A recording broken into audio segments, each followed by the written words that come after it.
Cher béni de notre Tata Zambé, bonjour, bonsoir à tous ceux et celles qui nous écoutent de par le monde, Europe, Asie, Afrique, Amérique, Océanie, notre mec Katupa Kimutu, nos Amériques, nos Antilles, bonjour, bonsoir Haïti, Tribu Lévi, bonjour, bonsoir. Bienvenue pour ce numéro ce troisième numéro par rapport au sujet dont nous sommes en train de traiter sur la polygamie et la monogamie.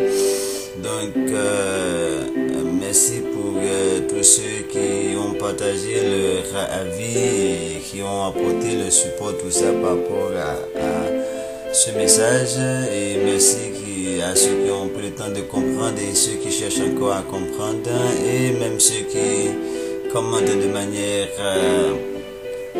à l'opposé. Donc je vous ai dit, en débutant ce numéro, je vous l'avais prévu, c'est juste de manifester, faire preuve de discernement et d'examiner toutes choses et retenir ce qui est bon. À travers ce numéro, nous allons apporter des précisions et également, et pour vous dire, le dernier numéro, soit le numéro 10, a été coupé avant la fin, à peine 4 minutes avant la fin. Nous allons juste terminer cela avec ce que nous avons commencé. D'après ce que j'ai constaté, c'est que ça a été coupé à partir de là où j'allais parler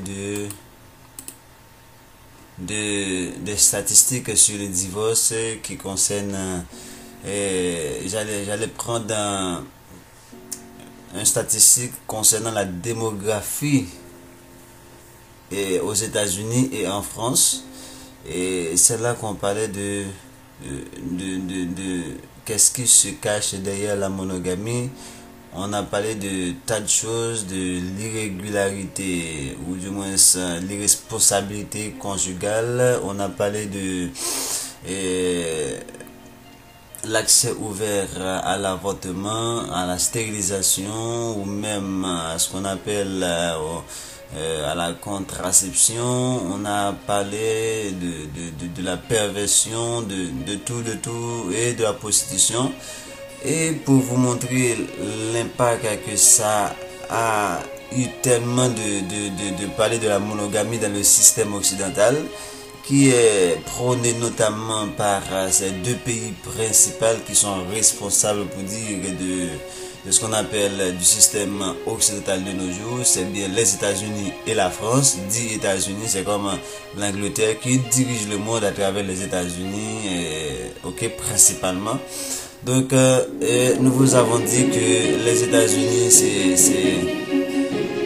en termes démographiques, nous allons considérer l'impact que la monogamie a causé comme conséquence, qui est, on va prendre juste un élément qui est le divorce. Et on avait vu de manière globale, mais aux États-Unis, on dit que ce pays-là croit en Dieu nous croyons. En Dieu nous croyons, in God we trust. Et sur le point religieux, on dit États-Unis est à 56% de catholiques et 28% de protestants. Ou même si je reprends, c'est 56% de protestants et 28% de catholiques. Et en France, on est à entre 83% et 88% de catholiques. Ok? Et 2% de protestants.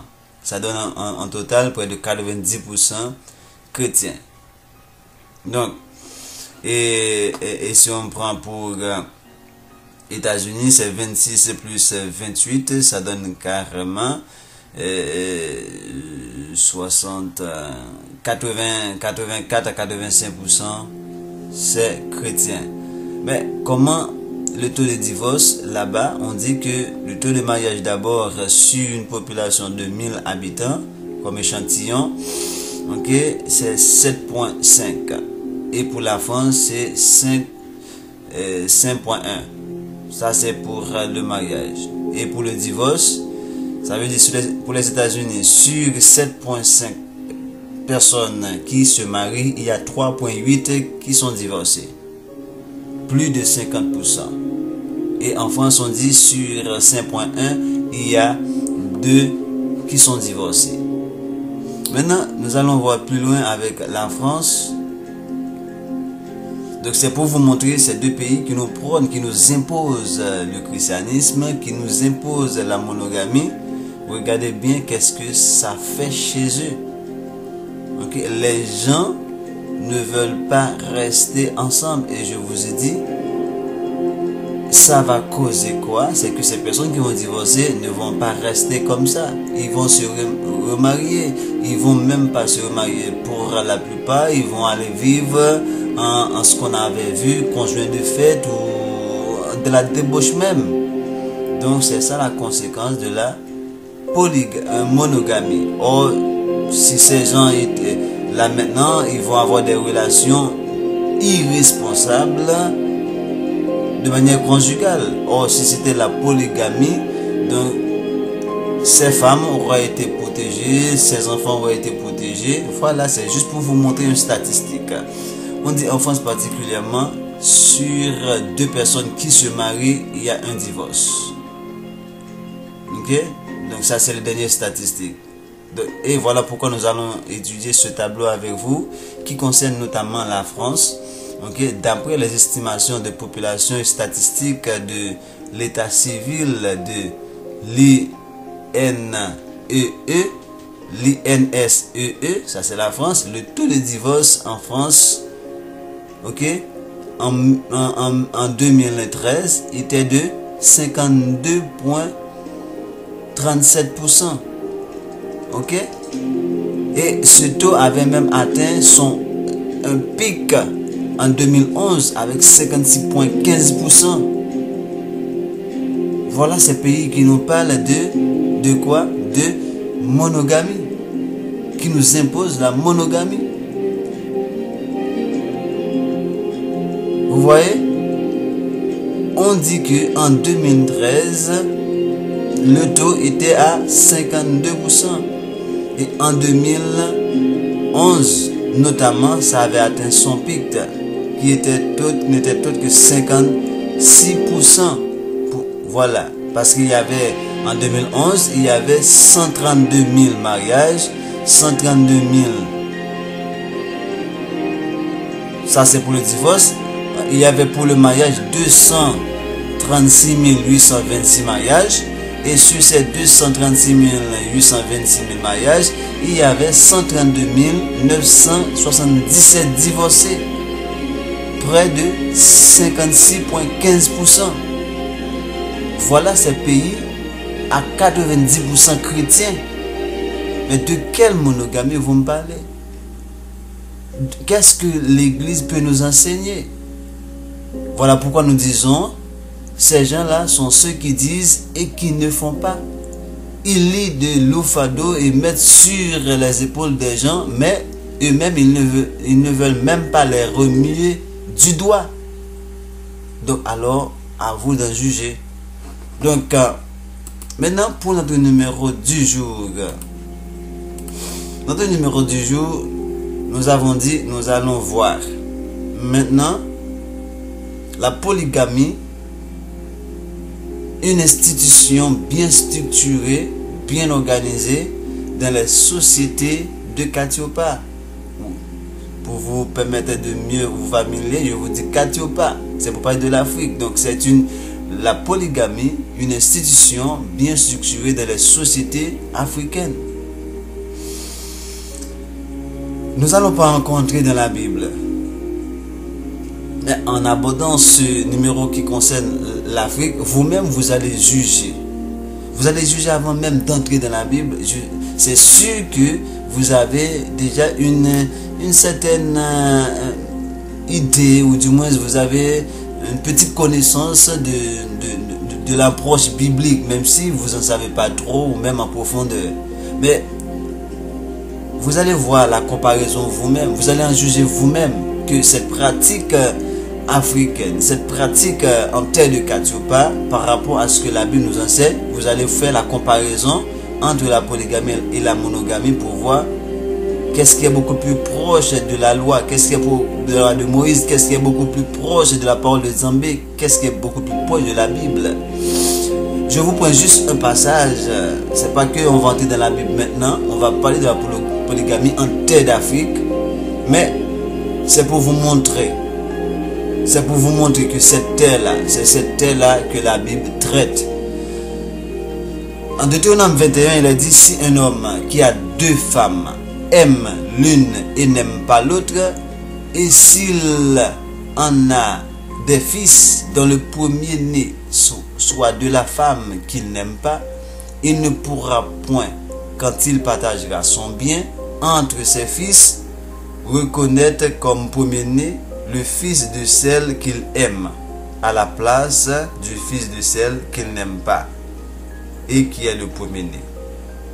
Je vous donne ce passage juste pour vous montrer que si un homme, selon la Bible, la loi de Moïse, la loi de Nzambé, si un homme a deux femmes et il y a une femme, pour une raison ou une autre, il ne l'aime plus, et c'est avec cette femme-là qu'il a son premier fils, il ne peut pas remplacer le droit de premier fils pour donner ça à l'autre femme qu'il aime. C'est la femme qu'il n'aime pas qui a le premier fils, c'est ce fils-là qui va rester le premier-né et qui va bénéficier du droit d'aînesse, si on peut se permettre le terme. Donc pourquoi je vous ai dit ça? C'est pour vous montrer ici que la parole de Nzambé, selon la loi, il est dit que on peut avoir au moins deux femmes. Et dès qu'on a deux femmes, on a commencé à parler de la polygamie. Il y a un ami qui a commenté pour me dire que j'ai pas défini polygamie. Mais si vous regardez bien, j'ai commencé à parler en termes d'introduction de la polygamie et monogamie. Et par la suite, j'ai traité la monogamie avec les détails. Et maintenant, on va traiter la polygamie avec les détails. Voilà pourquoi je n'ai pas entré dans la profondeur pour définir la polygamie et tous ces aspects, même si je l'avais fait de manière en survol. Ok? C'est pourquoi maintenant on dit la polygamie désigne la situation dans laquelle un individu dispose au même moment de plusieurs femmes, de plusieurs épouses. Ça veut dire que on dit la polygamie, c'est un régime juridique de mariage en terre d'Afrique. Ok? Qui permet à un homme d'épouser soit d'épouser le même jour plusieurs femmes, au moins deux femmes, ou il peut avoir une femme et par la suite il prend une autre, et par la suite il prend une autre, par la suite il prend une autre. Mais ces femmes-là sont juridiquement reconnues comme sa femme. Donc il a l'entière responsabilité vis-à-vis de ces femmes-là et de leurs enfants. C'est ça la polygamie en gros, qui est différent de la monogamie, qui est un concept, comme je vous le dis, la monogamie, vous avez vu, il y a plusieurs types de monogamie. Et voilà pourquoi lorsqu'on parle, on dit que quand les gens se divorcent comme ça, quand les gens vont ailleurs, ou quand les gens vont passer par là pour avoir des rapports avec des gens, c'est que c'est une sorte de, on pourrait dire, de polygamie informelle. C'est une sorte de polygamie informelle. C'est une sorte de polygamie irresponsable. Parce que on va entrer dans les détails. La façon dont nous allons vous définir le mariage. Le mariage, c'est pas la cérémonie qu'on fait, blablabla, c'est pas ça le mariage. On va voir qu'est-ce que c'est le mariage. Dès qu'on a connu quelqu'un, on est marié. Donc ça veut dire que même dans le concept occidental qui parle de monogamie, la majorité des gens, ils ont eu déjà des rapports bien avant, et puis après ils se marient. Vous êtes déjà dans la polygamie, mais c'est une polygamie informelle qui devient comme une sorte de perversion maintenant, parce qu'il n'y a pas de responsabilité conjugale dans ce cas.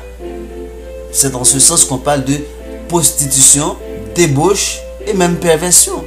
Parce qu'il y a des gens qui prennent le vilain plaisir de faire ce genre d'activité. Donc, on dit qu'on reprend pour la polygamie qui désigne la situation dans laquelle un individu dispose au même moment de plusieurs épouses.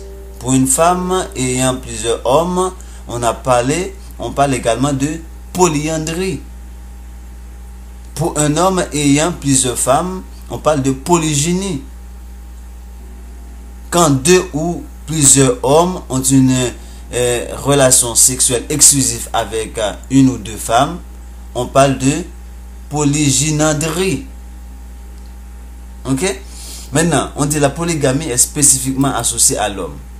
Et on vous avait montré le pourquoi que la polygamie est spécifiquement associée à l'homme à partir du premier numéro, soit le numéro L9. On a même vu de manière naturelle, physiologique, que l'hormone responsable de la sécrétion des pulsions, ou du moins des croix, des effets des pulsions sexuelles, qui n'est autre que la testostérone, l'homme en a en beaucoup plus grande quantité que la femme. Donc, veut dire que l'homme a plus besoin de la sexualité que la femme, du sexe que la femme.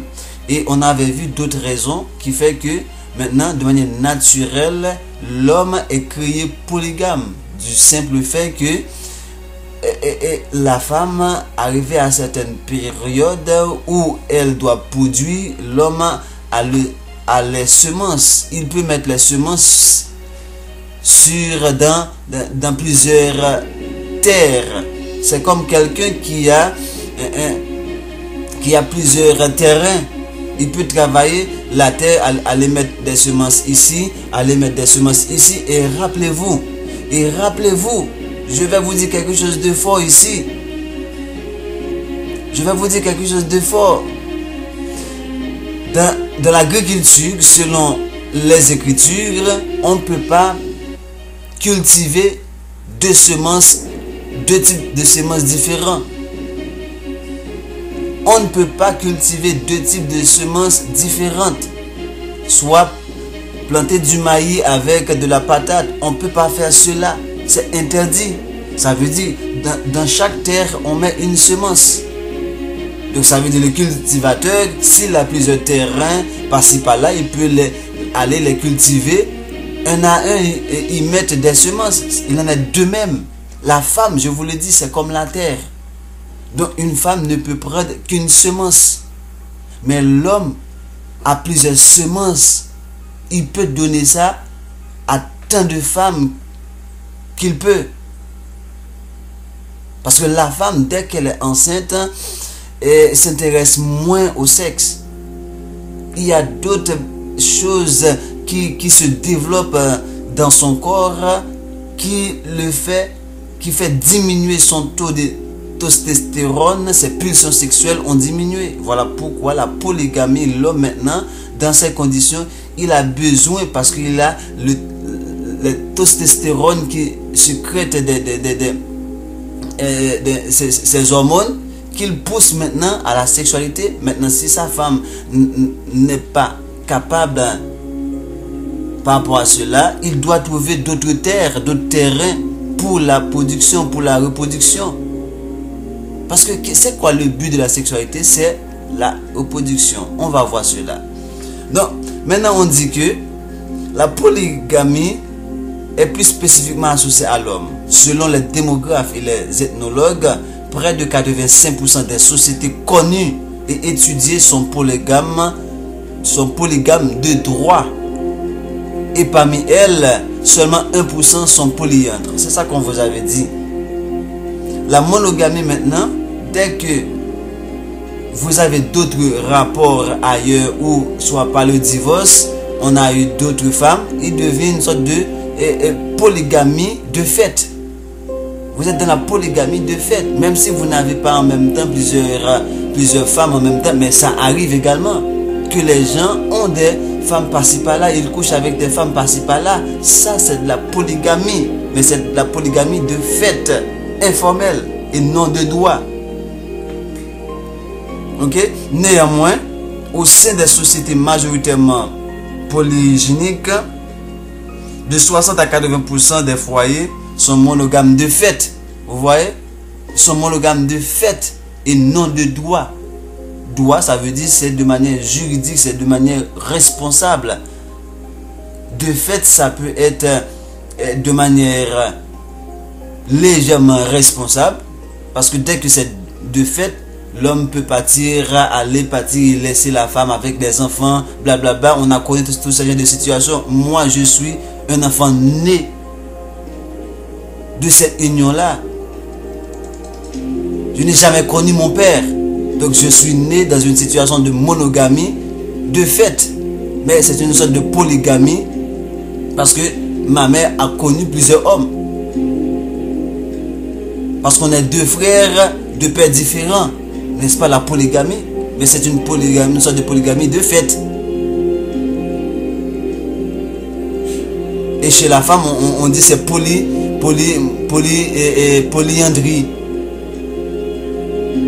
Donc, la polygamie est à distinguer de mariage de groupe. Des mariages de groupe. La polygamie est à distinguer de mariage de groupe. Parce que on peut se marier avec une groupe de femmes. Ok? On peut se marier avec une groupe de femmes. Oui, on est déjà dans la polygamie. Mais par la suite, on se marie avec d'autres femmes. Mais il peut y avoir des mariages de groupe qui est une forme de polyamour, impliquant plusieurs partenaires de chaque sexe et de la bimanie. Ça veut dire que plusieurs partenaires peuvent se marier en même temps. Dans le sens que il peut y avoir des mariages de groupe. Bon, il y a un groupe de personnes qui se marient, mais chacun se marie avec quelqu'un. C'est pas une sorte de polygamie. Il faut pas les confondre. Et il y a la bimanie. La bimanie, c'est une situation dans laquelle une personne contracte plusieurs mariages séparément. C'est la bimanie. Sans avoir juridiquement obtenu la dissolution du mariage précédent ou sans que les deux conjoints soient au courant de cette situation.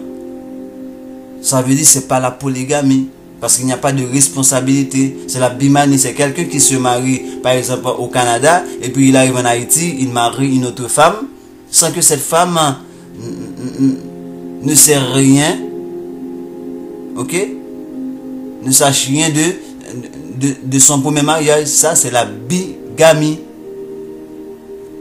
Ok? En sens social, on dit que le terme polygamie est souvent employé par abus de langage pour désigner la polygynie. Dans de nombreux pays, ce terme n'est pas ou peu employé. Ok? Terminologie du terme, on dit que le terme est formé à partir de deux mots grecs.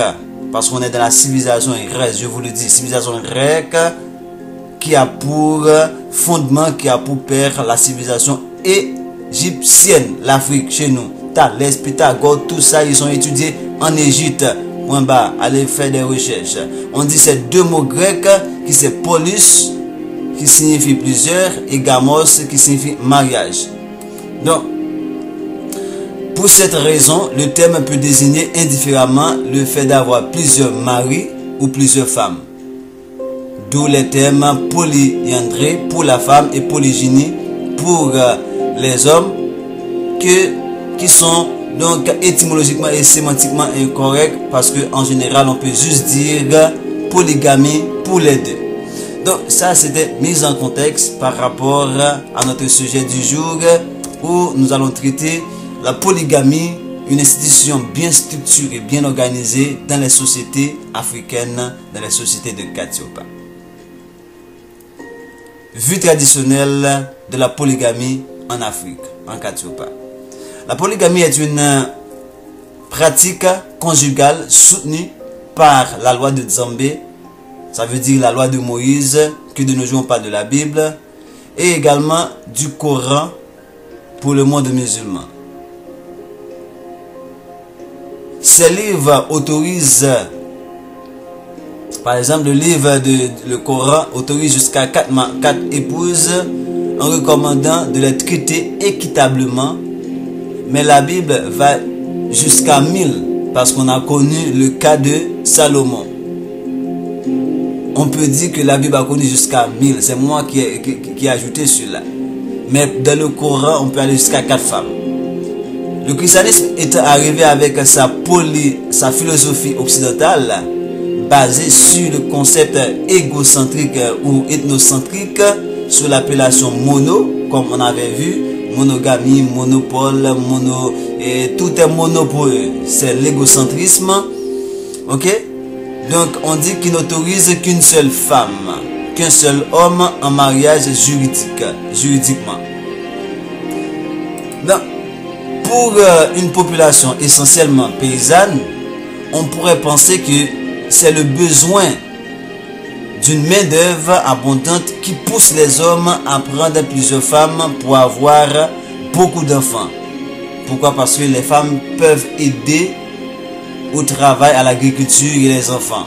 On dit que pour une population essentiellement paysanne, on pourrait penser que c'est le besoin d'une main-d'œuvre abondante qui pousse les hommes à prendre plusieurs femmes pour avoir beaucoup d'enfants. Mais ce qu'il faut admettre est le fait que ce même système occidentaux-chrétien a mis dans les champs des colonies, notamment en Haïti, en ces domaines, ces mêmes femmes qu'il prétend défendre à travers l'imposition de la monogamie. Je vous ai déjà montré cela, comment les colons, ces babas, ont traité nos femmes. Pourtant, ce ne sont pas toujours des raisons économiques qui justifient ce choix de vie, à savoir la polygamie, chez les peuples originels de Katiopa, ça veut dire en terre d'Afrique. Pourtant, c'est pas le choix d'avoir besoin de main-d'œuvre abondante qui justifie le choix de polygamie chez le peuple originel de Katiopa, à savoir l'Afrique. Hier, source d'équilibre social et de développement de la communauté, la polygamie est devenue aujourd'hui cause de discorde dans des familles sous l'influence de la soi-disant civilisation occidentale dont le chef assiste, le mari assiste de son vivant à la dislocation de sa famille. Comment pourrait-il être tranquille dans sa tombe? Ça veut dire ici, longtemps, les familles, d'ailleurs, écoutez bien ceci. En terre d'Afrique, une femme n'a pas le droit de mourir veuve. On doit lui trouver un mari, même un mari symbolique. Ok? Donc on dit hier, source d'équilibre social et de développement de la communauté. La polygamie est devenue aujourd'hui cause de discorde dans les familles. Sous l'influence de la soi-disant civilisation occidentale dont le chef, le mari, de son vivant, assiste à la dislocation de sa maison. La polygamie est un mode de vie qui s'exerce au profit des hommes. On l'avait déjà vu. C'est plus les hommes. Le temps du mari est distribué en toutes ses femmes et ses enfants. Je vous avise que ce numéro va être long parce que je ne vais pas revenir sur ça. Je dois entrer dans les faits bibliques par rapport à notre sujet. On a déjà beaucoup dit. Il y a beaucoup de choses à vous dire concernant l'Afrique également. On va le faire pour pouvoir rentrer dans les Écritures. La polygamie est un mode de vie qui s'exerce au profit des hommes. Le temps du mari est distribué entre toutes ses femmes et ses enfants. Lorsqu'il offre un cadeau à l'une des femmes, il doit aussi l'offrir à l'autre. Vous voyez, lorsque je vous ai parlé de la polygamie responsable, qui est une institution responsable, bien organisée.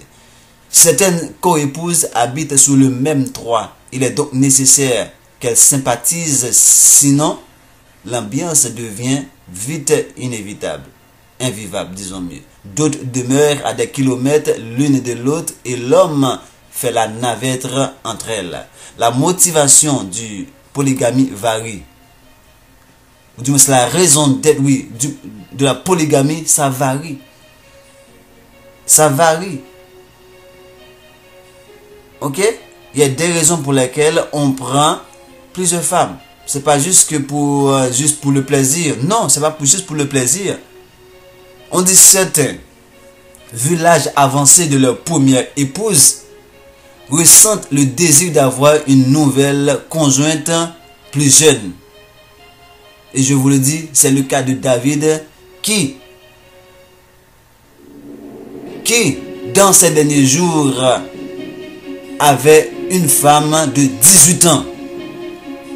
Je vais vous donner le passage dont Adonijah voulait avoir par la suite.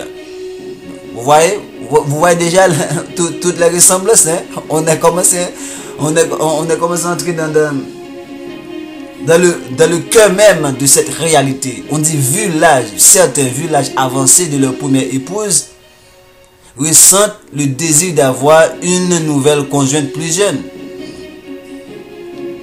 Et je vous donne juste comme un cas inverse. David, au moment même où, dans ces derniers jours, il avait une petite femme, je dis petite en termes d'âge, de 18 ans. D'autres, tout bonnement, en aiment plusieurs à la fois. Est-ce que c'est possible? On va voir. En ce qui concerne les femmes, leur avis reste très varié. Pour la première des femmes, la polygamie est inadmissible. C'est une trahison. Pour les autres, les motifs sont divers car la plupart du temps, elles savent que la place est prise. Mais cela ne les dissuade pas. Les unes sont simplement amoureuses et feront tout pour l'élu de leur cœur, même si elles ne peuvent l'avoir pour elles seules. D'autres, en raison de leur âge et ne voulant pas terminer seules, voilà ce que je vous ai dit tantôt, d'autres, en raison de leur âge et ne voulant pas terminer seules, se décident à vivre avec un homme marié. Ok? Ça, c'est pour des gens qu'on pourrait même dire qui commencent à entrer en âge et qui ont décidé de vivre avec un homme marié. Mais pour les unes comme pour les autres, on accepte la situation malgré soi car il est difficile de partager et particulièrement son amour. C'est ça le concept qui est vu un peu sur un angle plus ou moins occidental. Mais dans l'Afrique structurée, ça a été quelque chose de très convenable, très organisé. La monogamie propose aujourd'hui une alternative en cas d'échec, le divorce. Vous voyez, la monogamie propose une alternative, le divorce. Il donne une chance de recommencer une nouvelle vie, une nouvelle famille. Ce n'est donc qu'une polygamie par étapes. Voilà ce qu'on avait dit. Je prends ça pour vous. La monogamie propose aujourd'hui une alternative en cas d'échec qui n'est autre que le divorce. Toutefois, il donne une chance de recommencer une nouvelle vie, une nouvelle famille. Je mets ça entre deux points. Ce n'est donc qu'une polygamie par étape. Qui appelée polygamie successive en Afrique. Toutefois, a le mérite d'offrir un nouveau départ à la femme comme à l'homme. Mais c'est la polygamie successive.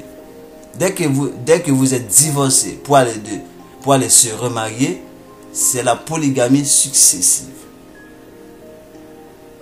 Parce que vous allez connaître soit plusieurs femmes, parce que vous avez déjà connu une, soit vous allez connaître plusieurs hommes, parce qu'il y a un qui vous a déjà connu. C'est la polygamie.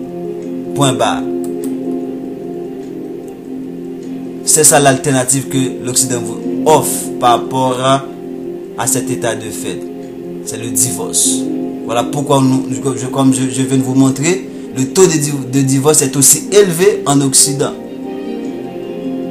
Plus de 50% des gens qui sont mariés ont connu des divorces de remariage. La polygamie pratique ancestrale africaine, qui consiste pour un homme à avoir plusieurs femmes, a pour objectif la création d'une famille nombreuse. Et je vous le dis, dans les Écritures, les familles étaient très nombreuses. Et Roboam, un des fils de Salomon, avait 70 enfants. Pourquoi une famille nombreuse? Le fait d'avoir plusieurs femmes témoigne de la virilité de l'homme. prouve son taux de testostérone élevé. Les différentes femmes représentent de nombreux bras pour l'autosubsistance de la famille. Culture de champs, fourniture d'eau et cuisine sont leurs domaines. Une femme doit obligatoirement faire des enfants. C'est ça le principe de la création. Reproduire. La procréation. Si elle ne peut pas procréer, elle doit accepter que son mari aille chercher une autre femme plus jeune pour assumer cette fonction. Voilà le problème qu'on a de nos jours en Occident. On a des gens qui cherchent du matin au soir un enfant, ils n'arrivent pas à trouver. Donc, c'est une famille qui vit dans la honte, qui vit dans le désespoir total. Les deux sont obligés de souffrir. Alors que si d'un côté l'homme a été chercher un enfant ailleurs, il pourrait même l'amener parce que cet enfant-là deviendrait l'enfant de la femme principale, tout comme le cas de Agar et Sarah. C'est par la suite que Sarah a chassé les gens parce que Ismaël et Agar, parce qu'ils voyaient en eux de l'hostilité. Mais je vous le dis, c'est comme la deuxième femme qui va donner un enfant, ça allait soulager au moins cette famille. Mais non, il faut rester dans la polygamie, dans la monogamie. Il faut être fidèle, il faut parler de l'adultère. Nous allons vous définir les thèmes. Je vous ai dit, ne laissez pas l'Occident vous définir les thèmes. Parce que ce sont des gens confus, qui voient toujours les choses à l'envers. Nous allons vous définir le mariage, qu'est-ce que c'est que le péché, qu'est-ce que c'est l'adultère. Nous allons voir tout ça à fond. Dans certaines ethnies, la femme va chercher parmi ses sœurs ou ses cousines proches de la coépouse, celle qui viendra donner des descendants à son mari. Et on a en Afrique, comme on avait vu dans les photos précédentes, un homme, deux sœurs qui ont décidé de passer toute leur vie avec un seul homme. Vous allez dire blablabla, blablabla. Oui, on sait que la loi de Moïse l'a interdit, mais avant, ça se faisait. On est encore dans... On va entrer dans les détails. C'est pas encore là. Mais je vous le dis. Donc, on dit que dans certaines ethnies, vous voyez, c'est dans certaines ethnies, la femme va chercher parmi ses sœurs ou ses cousines. Mais qu'est-ce qui fait que les gens qui ont de l'argent dans l'élite actuelle de l'Occident, ils se marient entre eux. C'est entre cousines, ils se marient pour que l'argent, pour que la richesse, ça reste dans un petit clan. Mais aujourd'hui, si je prends une cousine pour me marier, oh, pour l'église, c'est péché. Alors que ces gens-là qui font, ce sont ces mêmes gens-là qui font des églises partout dans le monde, et c'est eux qui sont des missionnaires. Voilà pourquoi maintenant, dès que le blanc, lui, en tant que missionnaire, il peut entrer dans l'église avec un short court, des tennis, des sandales même, mais toi, pour monter sur la chair, il faut avoir un veston, des cravates, mais le blanc peut entrer dans l'église comme il veut. C'est ça la tendance. Dès que c'est le blanc qui fait, maintenant c'est normal. L'église ne dit même rien parce que c'est le blanc. Bref. On dit alors elle pourra ainsi se charger de leur éducation.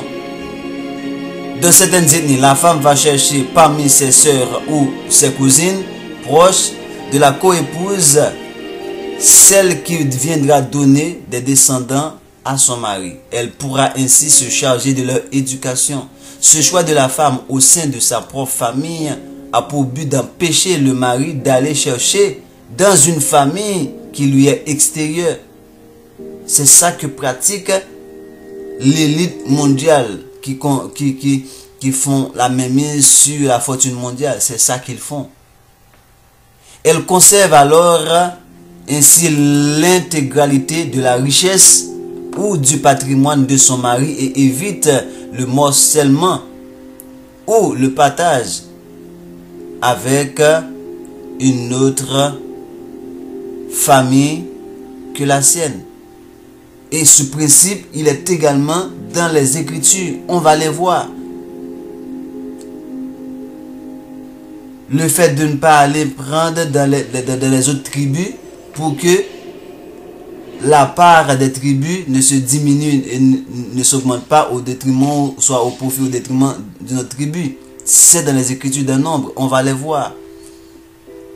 Le célibat de la femme étant très mal vu, très mal perçu en Katiopa, en Afrique.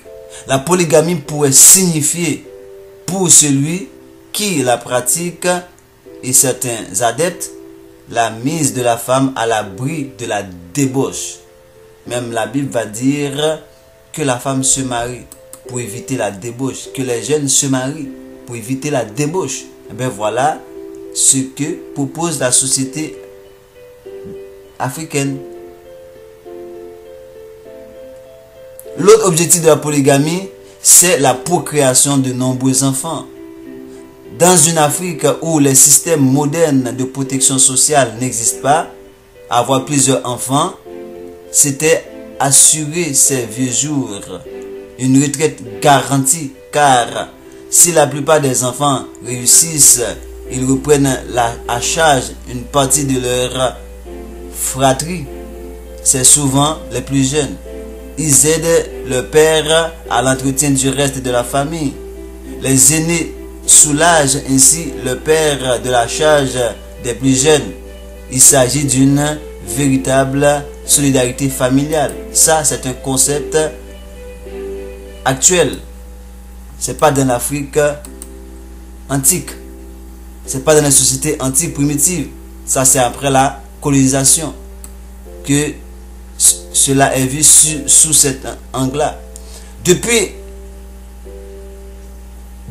les révoltes par rapport à, comme on l'a dit, à la barbarie occidentale, la colonisation, l'esclavage, beaucoup de facteurs viennent remettre en cause ce type de famille. Vous voyez? Ils ont pour nom le système économique instauré après les années 1960. Le thème de la protection sociale en place encore embryonnaire, le travail des femmes dû à une instruction galopante, l'exercice du commerce informel, le changement de mentalité vis-à-vis du célibat des femmes, etc. Néanmoins, le constat est clair. La polygamie, comme toute institution, suit les mutations. Vous voyez? Dans les pays où la loi l'interdit, elle prend la forme de pratiques extra-conjugales. Les bureaux ou dans les pays occidentaux, les maîtresses. Vous voyez? Si on parle de les bureaux, mais dans les pays occidentaux, on parle de maîtresse. Co-épouse, maîtresse, quelle différence? Co-épouse, maîtresse, quelle différence? Je pense ça pour vous. On dit, je pense cela. On dit, depuis les indépendances, beaucoup de facteurs viennent remettre en cause le type de la famille, Ils ont pour nom le système économique instauré après les années 1960, le système de protection sociale en place encore embryonnaire, le travail des femmes dû à une instruction galopante, l'exercice du commerce informel, le changement de mentalité vis-à-vis du célibat des femmes, etc. Ok? Néanmoins, le célibat, le constat est clair. Le constat est clair. La polygamie, comme toute institution, suit des mutations. Des mutations. Dans les pays où la loi l'interdit, elle prend quoi? La forme de pratique extra-conjugale. On parle des bureaux, ou dans les pays occidentaux, on parle de maîtresse. Donc, co-épouse qui est pour la polygamie et maîtresse qui est pour ceux qui sont contre, comme l'Occident, dites-moi, c'est quoi la différence? Est-ce que la pratique occidentale des maîtresses ne vient pas conforter les adeptes de cette forme de famille. Même si la pratique occidentale, discrète ou même cachée,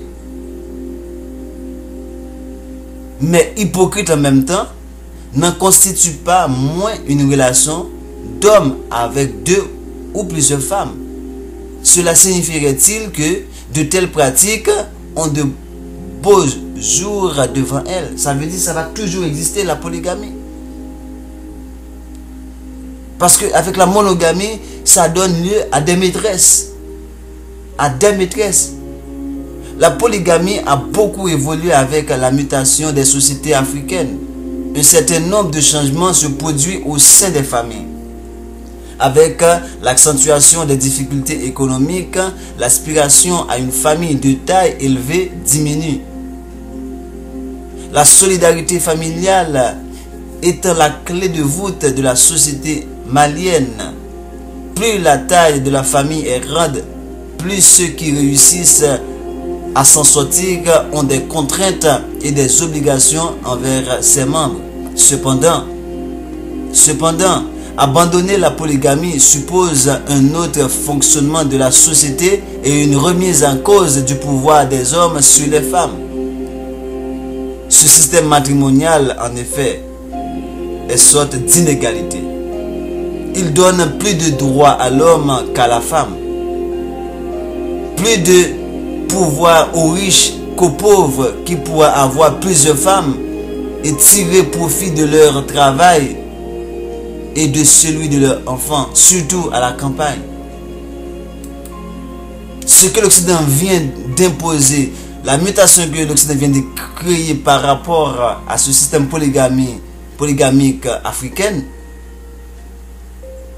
n'a fait que mettre la femme dans des situations vulnérables, où elle est abusée, où c'est l'inégalité totale. Parce que de nos jours, ce sont les gens qui ont des capacités financières qui peuvent avoir plusieurs femmes.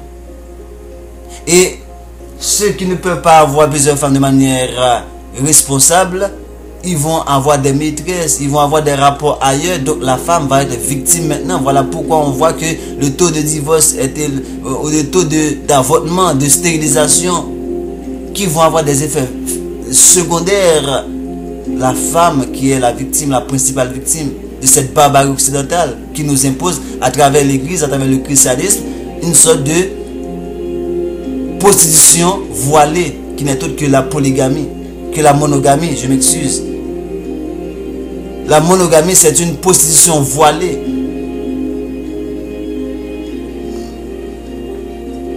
Maintenant, on dit comment dans les différentes sociétés africaines, la polygamie dans les différentes sociétés africaines. La polygamie se subdivise en deux parties, à savoir, comme on l'a dit, la polygynie pour les hommes et la polyandrie pour la femme. La polygynie est l'union d'un homme avec plusieurs femmes. Dans le langage courant, la polygamie est presque confondue avec la polygynie. Parce qu'on dit que l'homme est beaucoup plus polygame que la femme. Or, la polyandrie est l'union d'une femme avec plusieurs hommes. Donc, on dit ce système a presque disparu actuellement. La polyandrie. Mais la polygynie, ça reste. Ça reste. Et même dans les sociétés occidentales, vous voyez qu'un homme peut courir après plusieurs femmes, mais dès qu'une femme a fait cela, on le traite de toutes sortes de mots. Donc ça veut dire que maintenant, on est conscient que même dans les terres africaines et même dans l'Occident, la polyandrie a presque disparu. Maintenant, cela revient d'aborder beaucoup plus en profondeur la polygynie qui concerne la polygamie de l'homme. La polygynie est une pratique ancestrale en Afrique. Ancestrale. Dans les sociétés africaines, la polygynie a toujours existé. A toujours existé jusqu'à nos jours. Et ça va toujours exister. Parce que c'est les lois de la création. Elle est l'héritage d'une longue tradition tribale. C'est pour l'Occident dès qu'on parle de tribal, c'est mal vu. Mais nous sommes formés de peuples d'ethnie tribale. Peut-être le thème est trop fort pour l'Occident de comprendre la portée lorsqu'on parle de tribal. Voilà pourquoi ils prennent ça comme quelque chose de péjoratif. On dit que cette polygamie est l'héritage d'une longue tradition tribale, scripturaire, de la loi de Nzambé, de ce que vous appelez la Bible. Elle était et reste toujours pratiquée dans des mariages coutumiers. On retrouve la polygynie chez les chefs coutumiers où elle répond à un souci d'affirmation de leur autorité, de leur pouvoir ou de leur puissance. Voilà pourquoi je vous ai mis cette image, comme vous l'avez vu dans l'autre numéro, de Jacob Zuma et ses 3 femmes. Jacob Zuma, c'est le président de l'Afrique du Sud.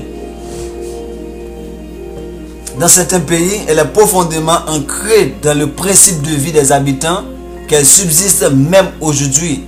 C'est une tradition culturelle qui semblait, au moins, au temps des origines. Je prends cela pour vous.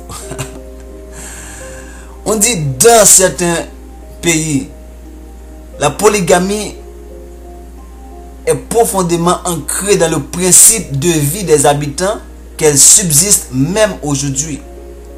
C'est une tradition culturelle qui semblait, au moins au temps des origines, prend en compte le bien-être des femmes et des enfants. Un temps où la mort pouvait frapper à tout moment le chef de famille, laissant seuls enfants et femmes. Maintenant, combien d'enfants et femmes aujourd'hui qu'on a en Occident du fait que il devrait avoir juste un seul homme et l'homme vient de mourir subitement. La femme est laissée les 2 mains vides. Les 2 mains vides. Alors que même si cet homme avait eu plusieurs femmes, entre les femmes, il y a une cohésion. Elles allaient se supporter les unes les autres. Vous voyez, la polygamie, c'est là qu'il faut voir le bon côté pour la femme. Parce que la femme est prise dans tous ses aspects avec ses enfants. Il y a une prise en charge de la femme. La femme est protégée à travers la polygamie. La polygamie représentait alors le début d'une garantie de sécurité, voilà, pour la famille du défunt. Celle-ci étant systématiquement prise en charge par le frère ou par tout autre membre proche de la famille. Est-ce que vous voyez? Est-ce que vous voyez? Si, selon les Écritures, si la femme, l'homme n'a pas eu d'enfant avec cette femme, le frère peut prendre. Et même si l'homme avait des enfants avec cette femme, maintenant cette femme va être sous la responsabilité des frères. La femme est prise en charge systématiquement. La polygynie, ou polygamie pour l'homme, en Afrique a subi des mutations, comme on l'avait dit. Elle a été confrontée, entre autres, à des facteurs qui sont venus la remettre en cause. Depuis la pratique barbare de la colonisation amenée par les Arabes, les musulmans et les blancs, les chrétiens. 2 points. C'est système économique avec le travail des femmes, l'instruction, l'exercice du commerce informel, le changement de mentalité vis-à-vis du célibat des femmes, etc. C'est l'Occident qui a amené tous ces mauvais concepts pour faire la mutation de ce système de polygamie, polygynie pour les hommes. Donc on dit la pratique de la polygamie dans certains pays d'Afrique. La polygamie est admise dans bon nombre de pays d'Afrique, même de nos jours, on parle de nos jours, De nos jours, on dit la polygamie est admise dans bon nombre de pays d'Afrique où elle se maintient grâce à la légalisation et à la légalisation à la religion islamique ou grâce aux coutumes traditionnelles. Parce que contrairement au christianisme, l'islam légalise la polygamie.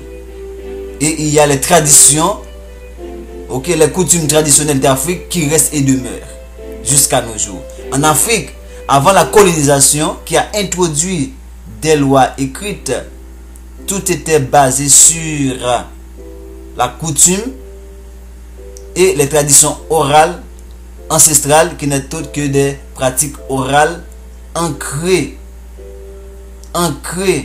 dans les sociétés.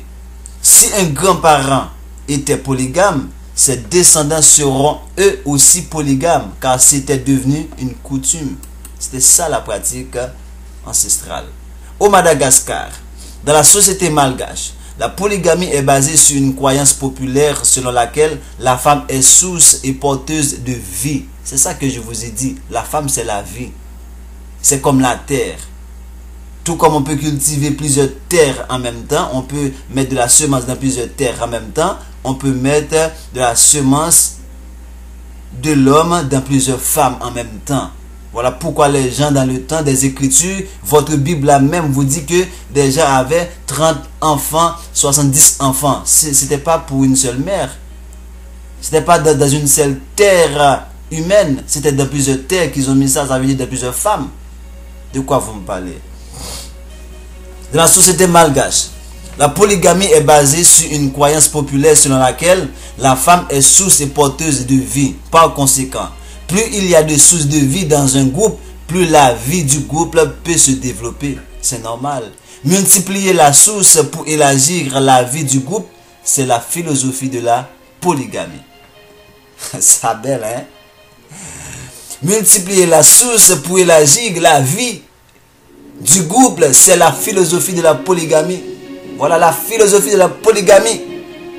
Si on peut se baser sur ce thème malgache. Autrement dit, il faut avoir plusieurs femmes pour augmenter la lignée familiale. Selon la coutume, la première épouse ne peut pas s'opposer à ce que son mari prenne une seconde épouse pour autant qu'elle continue à garder les avantages. Cette première épouse continue à garder les avantages liés à son statut de première femme. Dans ce pays, Madagascar, chaque femme a son foyer. Vous voyez? C'est ça lorsqu'on parle de foyer. L'Occident ne comprend pas les thèmes. Lorsqu'on parle de foyer, chaque femme peut avoir son foyer. Mais l'homme a des foyers. L'homme peut avoir des foyers. Les enfants des polygames sont éduqués dans un esprit de fraternité et se considèrent tous comme des frères et dans le respect de leur père commun. Aujourd'hui, avec la monogamie, un homme peut avoir des enfants et il y a toujours de la haine, des querelles entre c'est enfant de pas d'importance, pas trop grande importance. Moi j'ai vu cela de près. J'ai un oncle qui a sa femme, il s'est marié à avoir près de 7 enfants. Mais il y a une autre fille qui est, ou les autres là, mais j'ai connu une de particulière. Elle est peu considérée. Très très peu considérée.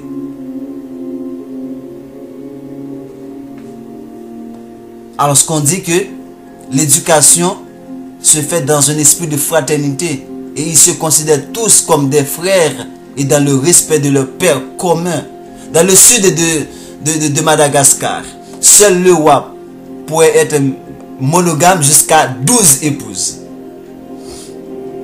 Vous voyez? Selon les lois islamiques, on peut aller jusqu'à 4 épouses. Mais selon nos traditions africaines, on peut aller jusqu'à 11. Parce que c'est seul le roi qui peut aller jusqu'à 12. selon le pays des Malgaches. Ça veut dire Madagascar. Ces sujets étaient polygames, mais pas officiellement, pour ne pas se mettre au-dessus du roi. C'est en 1830 que le roi de l'époque donne l'autorisation d'avoir plusieurs épouses sans se cacher. Vous voyez? On dit au Madagascar encore, pour terminer à Madagascar, c'est très beau là. Hein? La polygamie reste une institution traditionnelle encore pratiquée. L'évolution de la société malgache montre que pour des raisons économiques, la disparition de la polygamie se fera elle-même. Vous voyez? Tout ça avec l'arrivée des babas. En effet, se marier à une femme suppose de donner beaucoup de biens. Vous voyez? Beaucoup de biens au beau-père.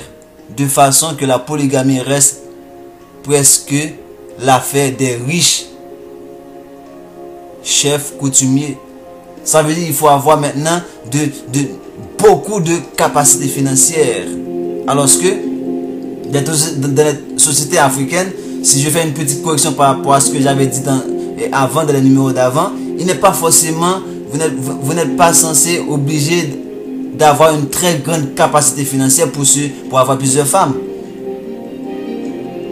Parce qu'il y a maintenant ce groupe-là qui peut travailler pour maintenant arriver à faire développer du point de vue économique leur famille également. C'est de nos jours, avec l'accaparation des richesses par un petit groupe, que maintenant les gens vont être dans l'impossibilité de se marier à plusieurs femmes parce qu'il y a des contraintes économiques de nos jours. La terre est en train, l'homme blanc est en train de détruire même la terre. On ne cultive pas la terre parce que tout ceci était basé sur quoi? Sur l'agriculture, la pêche et la chasse.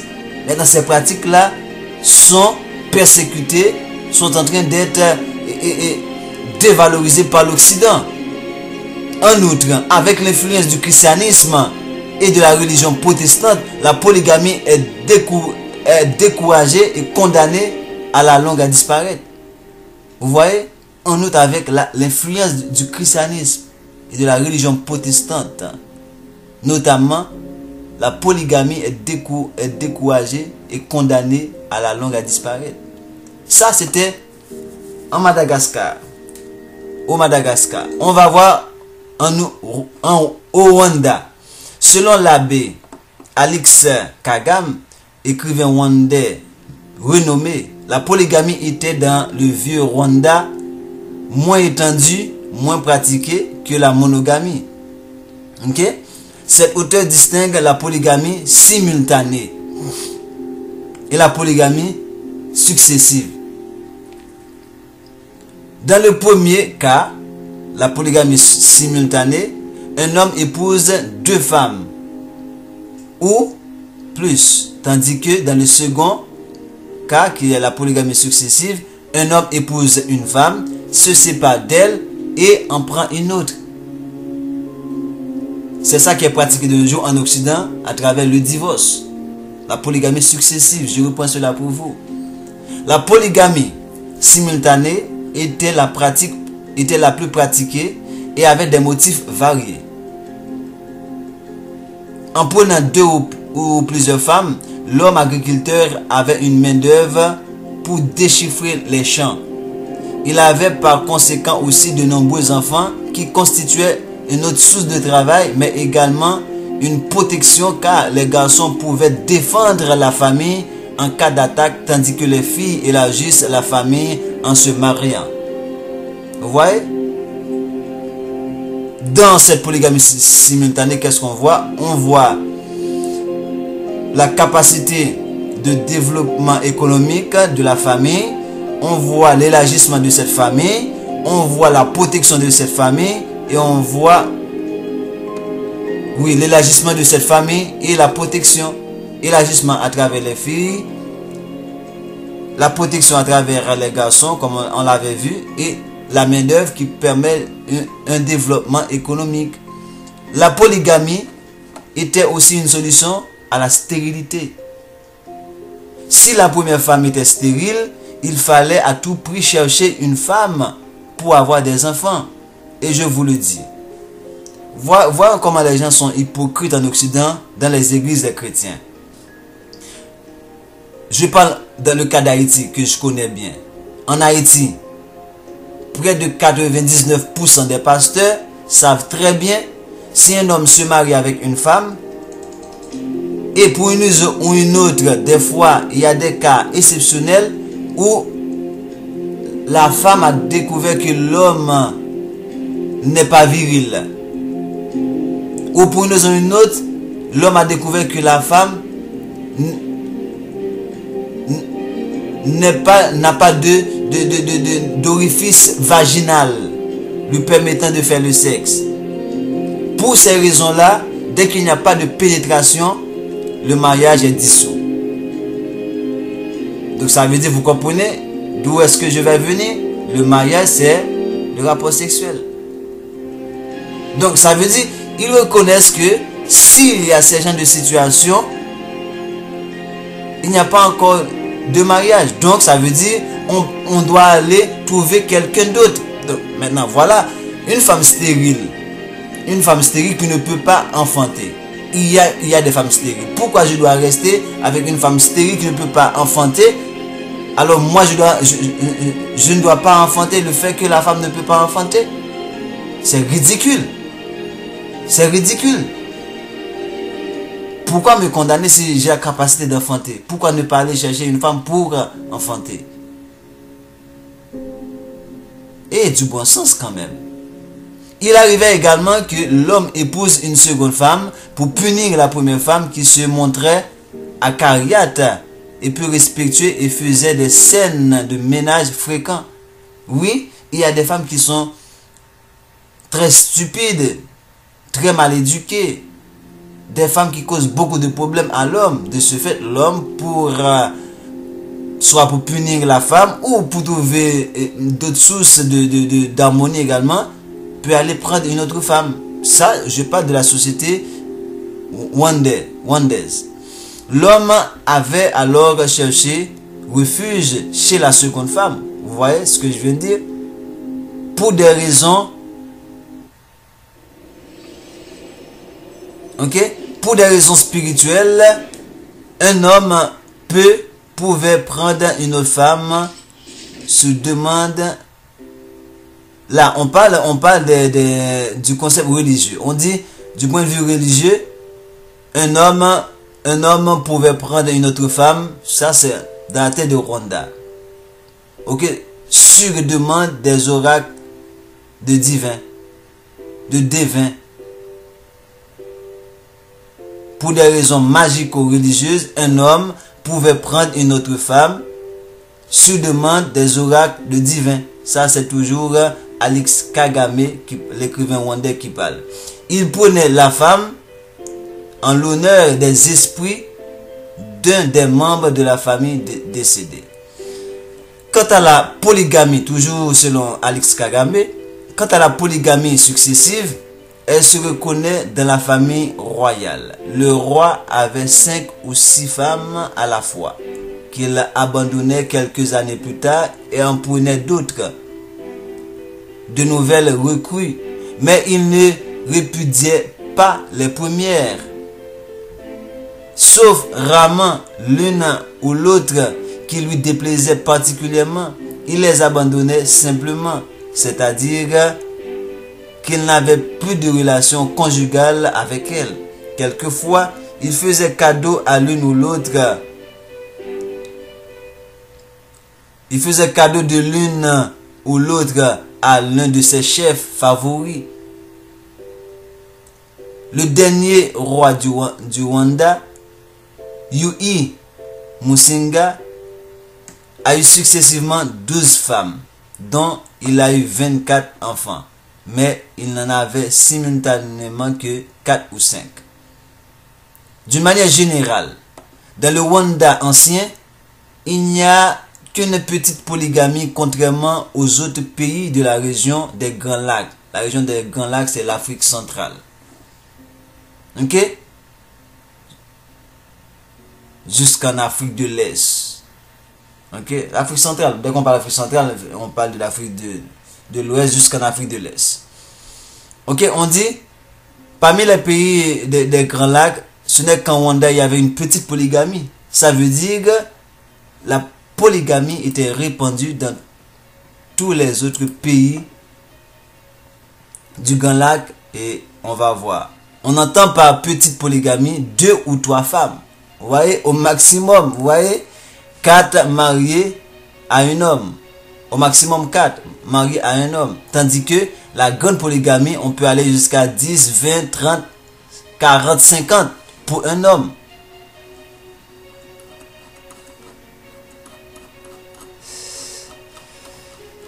Ce numéro va être vraiment long. Est-ce qu'on va y arriver? Bon, voilà. On dit, parmi les raisons à la base de la polygamie relevée par Alex Kagame, il y a lieu d'ajouter le fait d'une femme qui ne pouvait pas satisfaire sexuellement son mari. Voilà ce que je viens de dire.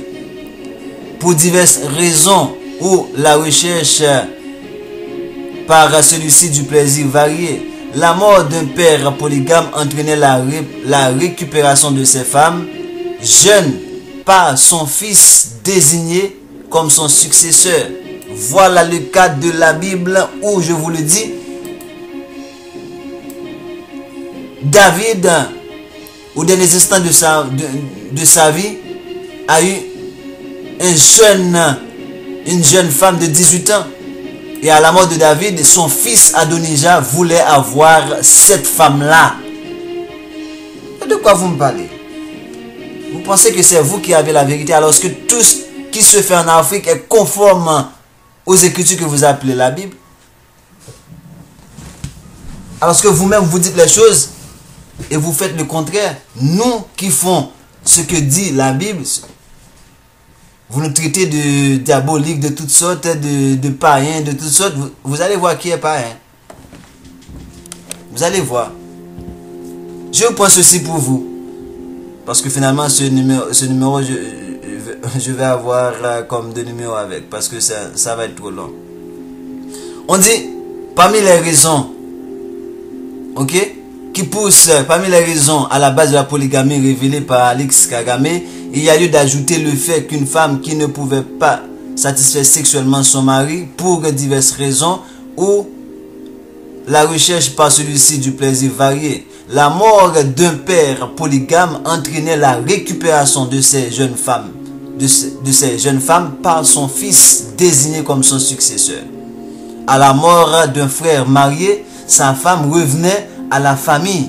Voilà pourquoi on avait dit que maintenant la polygamie protège la femme et ses enfants. Parce qu'à la mort d'un frère marié, sa femme revenait à la famille et donnait à son autre frère. Ou lorsqu'un fils unique mourait, le père récupérait sa femme. La femme est protégée. La femme n'est pas laissée dans l'air comme ça à vagabonder. Non, elle est prise en charge par la famille d'une façon ou d'une autre, par la famille de l'homme. Ces pratiques anciennes au Rwanda visaient à assurer la sécurité et le bien-être de la femme, mais elles sont inapplicables aujourd'hui vu les lois en vigueur dans le pays, ok, imposées par le christianisme, l'Occident, qui soi-disant protège chaque citoyen, et l'évolution de la société qui favorise l'émancipation de la femme. Voilà l'émancipation de la femme. Voilà d'où est-ce que ça vous met. Dans l'insécurité totale, dans la perversion, dans la prostitution. Voilà ce que vous apporte l'Occident, voilà ce que vous apporte l'Église. Aujourd'hui, la polygamie au Rwanda est interdite par la loi du christianisme, la loi de l'Occident.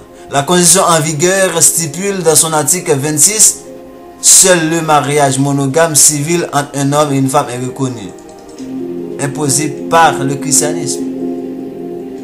Dans les faits, il existe toujours des hommes polygames, dans les faits, mais c'est rare qui sont punis par la loi, parce que c'est dans leur gène, c'est dans leur coutume. Par contre, un homme qui veut une autre femme entretient une concubine appelée dans les milieux urbains deuxième bureau.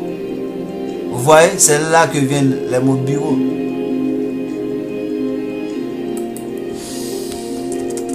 Nous avons dit que, d'une manière générale, dans le Rwanda ancien, il y avait une petite polygamie contrairement aux autres pays de la région des Grands Lacs. Parce que dans les autres pays, on peut aller à des dizaines, des centaines de femmes. Voilà pourquoi, dans la suite de ce numéro, nous allons vous parler de Centrafrique pour passer prendre de l'Afrique centrale et on va parler de Centrafrique et on va arrêter avec le Congo.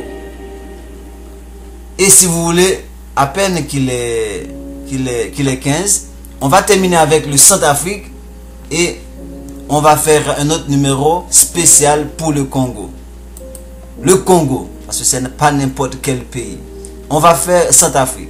On dit que au Centrafrique, chef, on dit en République centrafricaine, la polygamie est légale.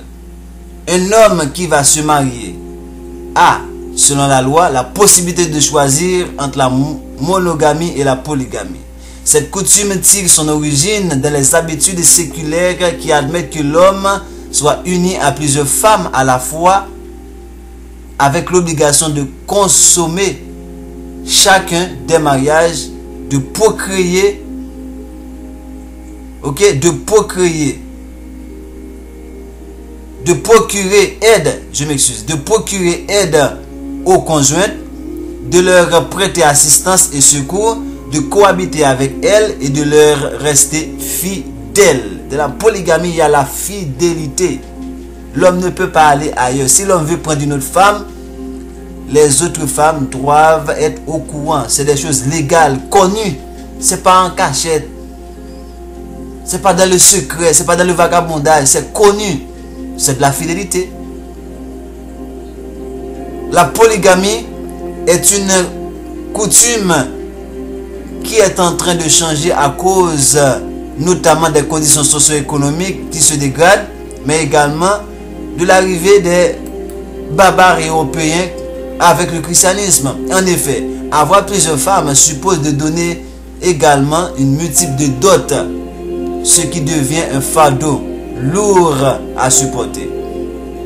Cette question de dot. Dot, c'est quoi? On dit dot, c'est des biens meubles ou immeubles donnés par un tiers à l'un ou l'autre des époux dans le contrat de mariage.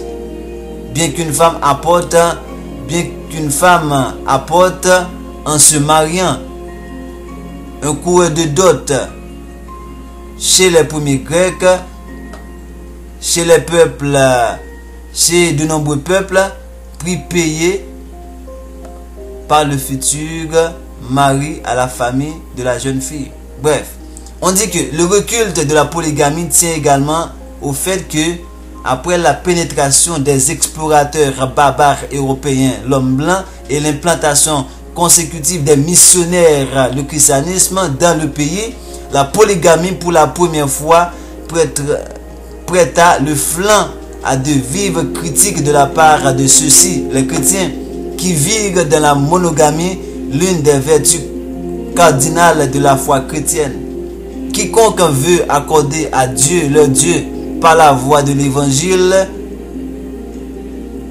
quiconque veut accéder à Dieu par la voie de l'évangile doit s'abstenir d'être polygame. Parce que c'est ce même Dieu-là qu'il prétend qui a créé l'homme polygame. Le succès du christianisme marqua effectivement une nette régression de la polygamie. Les efforts du clergé catholique sur ce point seront ultérieurement rejoints par ceux des luthériens, des calvinistes presbytériens qui, avec des dogmes différents, prêchent la même foi, la monogamie, alors que même ces prêtres-là, ils sont des polygames parce qu'ils couchent les femmes par-ci par-là. Malgré ce constat avec la civilisation occidentale qui prêche la monogamie de la famille, la polygamie subsiste quand même. la loi a voulu, elle aussi, préserver cette réalité sociologique du pays et a laissé le choix aux époux qui peuvent y renoncer lors du mariage civil. Ces mariages polygamiques doivent être légaux et la loi a prévu des peines pour quiconque entretient une concubine ou se livre à la bigamie. Vous voyez, c'est des choses bien structurées même de nos jours. Même de nos jours. Dans son étude, Mande Djapou fait remarquer que les mariages monogamiques s'imposent dans les villes plus que les campagnes. Bien sûr. Dans les campagnes, on s'en fiche. On s'en fiche de l'église.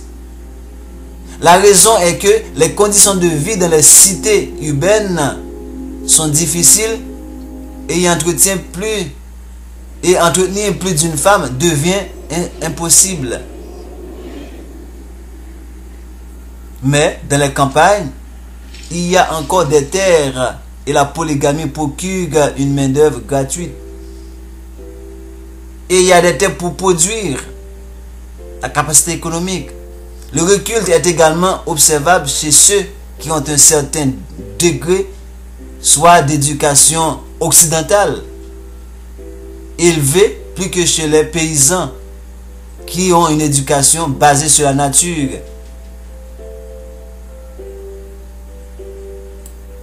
Les jeunes renoncent également à la polygamie plus que les personnes âgées.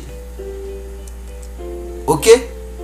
Donc, les facteurs socio-économiques, religieux, éducationnels font que la polygamie